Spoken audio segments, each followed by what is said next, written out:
reaction to that is? I have to admit, I wasn't aware of it until about 5 minutes ago, thanks to Will. We've been busy going through the tape, correcting yesterday, and getting ready to move on to the Broncos. So I'm really not. I didn't spend a lot of time looking at the material. I'm aware of a tweet, and then my wife being offended because I think she thinks there's so many things that go on that are good about the league, and she'd like to see that get more attention. I think that's really what she was saying, but I can't speak for her. Bottom line is, I'm here to coach a football team, and that's my job, that's my role, and that's what I'm going to do. But I'm aware of all those things, and my stance on the whole thing with Marshawn is, and all of our players, I've told them how I feel. I love this country. I think it's a great honor to be able to play football, coach football for a living, and so my thought is that everybody should pay respect to the flag and stand at attention, and that's how I feel about it. So, but it is America, and everybody can make their choice, and I've made that clear too. So anyway, that's that. I don't know if there's anything else to talk about on that subject, but I'd rather concentrate on football. But I wanted to go ahead and address that up front. But should he be suspended as the? I don't know if you as the president. Yeah, I'm not going to get into all that. That's not for me. Speaking of Marshawn, there was the 4th and 1 play. Marshawn had been running the ball very well, very aggressively. You guys give it to Jameis. Any second, thoughts on that, on the way Marshawn had been running the ball? Yeah, Marshawn, especially in the first half. I thought, we ran it well in the first half, very efficient. Efficiency on the day was really good, running the football. I think we're close to 80% efficiency, and so that was way above what you're looking for. So that was really good. Yeah, I would love to see him in that situation. Jameis is very capable. He's a big, powerful guy as well. So they stuffed us pretty good. I thought there was more when I looked at the picture than there really was when I saw it, reviewing the game tape. But yeah, you always like to have your best guy there. Jack, team hasn't played as well as you had hoped or thought, Yep. I'm sure, this year. Yep. And yet you're really still right in the mix. Mm-hmm. Do you think that you're close to catching that spark that you would need to make a run? I think it's close, and I think we're capable. And we just got to find that spark where it happens. I think we get 3 or 4 drops in the first half that dramatically alter the way the first half looks, and then you add in the fumble down there at the at the end of the half there. Yeah, those are things that when you're making them and you're clicking, the entire game changes, the way it looks, the way it feels. So we weren't good enough yesterday, clearly, but as you said, you look up, where are we? We're in second place in our division. We're a game off the wild card pace. We're 2 out of the division lead. There's 6 games left, so there's a lot of hope. For me, it's about going forward with today's opportunities to get better, and just take it one day at a time and look to get better, and keep our wits about us, and stay strong, be men of character, and show up and do the right things every day, and keep believing that it's possible. When you look at the drops like you had in the first half, and like you've had periodically throughout the year, and these guys can obviously catch the ball. You can see by their pedigrees they can. Defensive backs haven't been able to come up with an interception. They've had some balls in their hands. How, you're a professional football coach. You obviously taught them those things. How can you change that? We'll do what we can. We've got some new balls that we're going to be using in the weight room. Throw it off the wall and be able to catch it. We're gonna try just about everything. We'll keep working at it. I believe they come in bunches. I'm shocked that that we're not catching it at a higher rate as receivers and as DBs. We've had our hands on enough balls. We should have plenty in that interception category, and we count on the receivers getting those plays made. Jack, about needing to go 10-6, and now obviously there's no margin for error. Do you still feel that way, that you need to win out? Well, the way I explained it then, and I would say it again now, is that's been, in the history of the league, that is a good number that typically gets you in. Doesn't always. There are years when that's not good enough. 11 might not get you in for sure. So that's just generally speaking, that's a number. If you get to, you typically make your way in one way or another. As a division winner or a wild card. So. Yeah, I mean, I said what I believed, and that's it. Historically, I think that will hold up.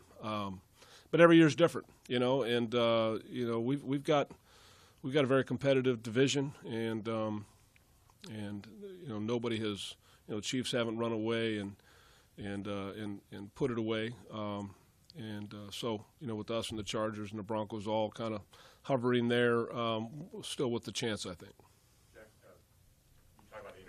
Lack of interception. Yep. But how do you view the secondary as a whole? I mean, obviously, I know you've had some injuries back there, but it seems like that's a group that hasn't performed well this season. It's hurt you. Is that fair to say? Well, I think that's fair to say. I think that's something we're working on.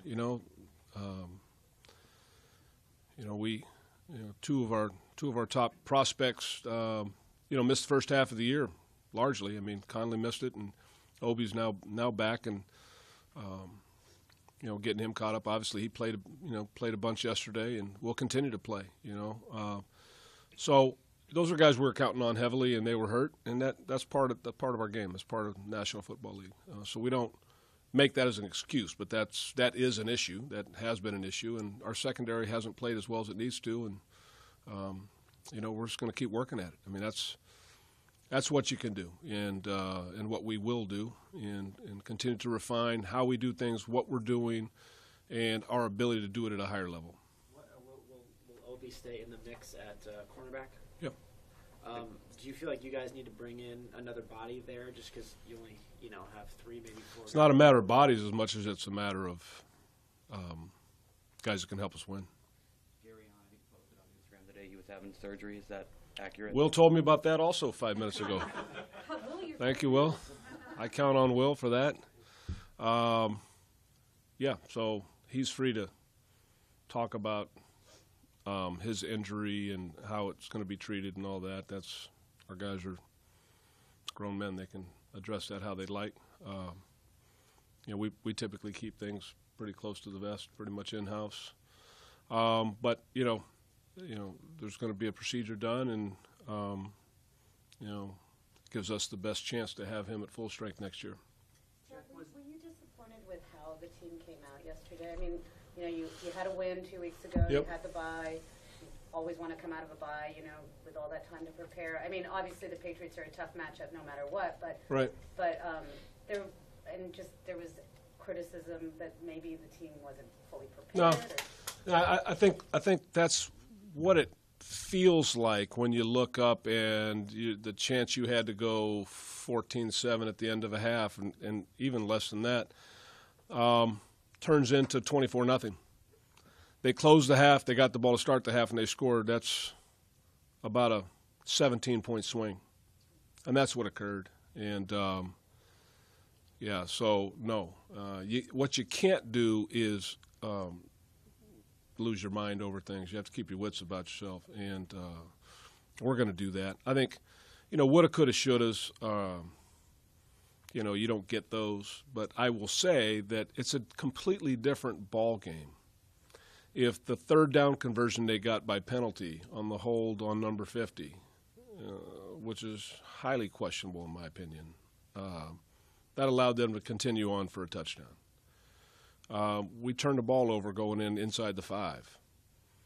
So those two plays right there, if you can just change those two, completely different feel at halftime. So, you can make statements like that because of, how lopsided it got, and it certainly got away from us, no question. But I think if you go back and, as we do, study the film and look at the effort and the energy being put forth, our guys are ready to play. Jack, was Obi he having trouble catching his breath early in that game? And did you Yeah. have guys that struggled with the elevation a bit? Well, some of the younger guys that maybe hadn't been through that were probably the biggest problem. I mean, we were there last year, so the guys that were there, they knew what we're in for. Yeah, the altitude can be problematic, and I think a couple of the younger guys it was a little shocking for them. But all in all, I thought we tolerated it. That part of it okay. I mean, I wouldn't say it was great, but I think it's like anything. If it's cold, if it's the altitude, whatever it is you're feeling, if you're not playing as well as you'd like, you tend to pay a little more attention to it. If you had to do it over again, would you change your preparation? Would you go earlier? No. Bill Musgrave has been promoted to Broncos offensive coordinator. Your thoughts and Well, I think Will missed that one. No, you got me. No, he told me. Yeah, you're But he did tell me. That's how I found out again. your thoughts on kind of him calling plays for the opposition. You obviously know him well. Will Yeah. that help you with insights? How do you view going up against him? No, I think first of all, I think Bill's a good coach, and I think Mike McCoy's a good coach. So I know that the reason that Bill's is now calling is because Mike's not. So that can be part of our business. You can't dramatically change what you've done with your system, in week 12, or week 13. So, we'll prepare ourselves and be ready to go, against the system, and understand there may be some things that Bill likes a little more than and may get to than what Mike might do. Jack, after 10 games, how do you sort of view your offense? I mean, it seems like some games it really clicks, other games like this, you're not producing points. Yeah. There's also a lot of talent there on that side. So how do you? Yeah, talent's a part of it. I think everybody in the league has talent. I think the biggest thing is execution. And some of those like to have backs. I mean that's you just don't get them back. You get one crack at it. And where we've executed and converted and moved the ball, we've scored points. And we haven't scored points consistently enough this year at the level that we expect. Derek appeared to be limping around at the end of the game. Is there any concern about? No, he's okay. Yep. you mentioned the Broncos shaking things up. Considering you say how close you feel this team is, to being back to where you are, safe to say that you don't think any kind of shakeups here are necessary at this point? Now, anything that I feel or ever felt would help us win now, then that's what we're going to do. So, they're going to make decisions for them. We're going to make decisions for us. So, we'll continue that way. Jack, Patriots had some injuries on the O-line. It looked like an area that could be an advantage for you guys, and didn't necessarily turn out that way. Is that just the way they get rid of the ball and scheme, or were you a little disappointed that you didn't generate more pressure? Again, I think pressures. There were some times back there where we had some coverage and could have had a little better pressure. I would say that's accurate. So, they go hand in hand. I continue to say that. We had one sack yesterday. I think they did as well. So, sacking the quarterback was not a big part of the game yesterday. They covered a little better than we did. Do you anticipate keeping your staff together through the end of the year? Yeah, we're not going to get into staff questions in this week, although I know John opened that up with his move this week. You guys good? Okay. Okay, thank you. Thanks. Anything else? Will, anything else?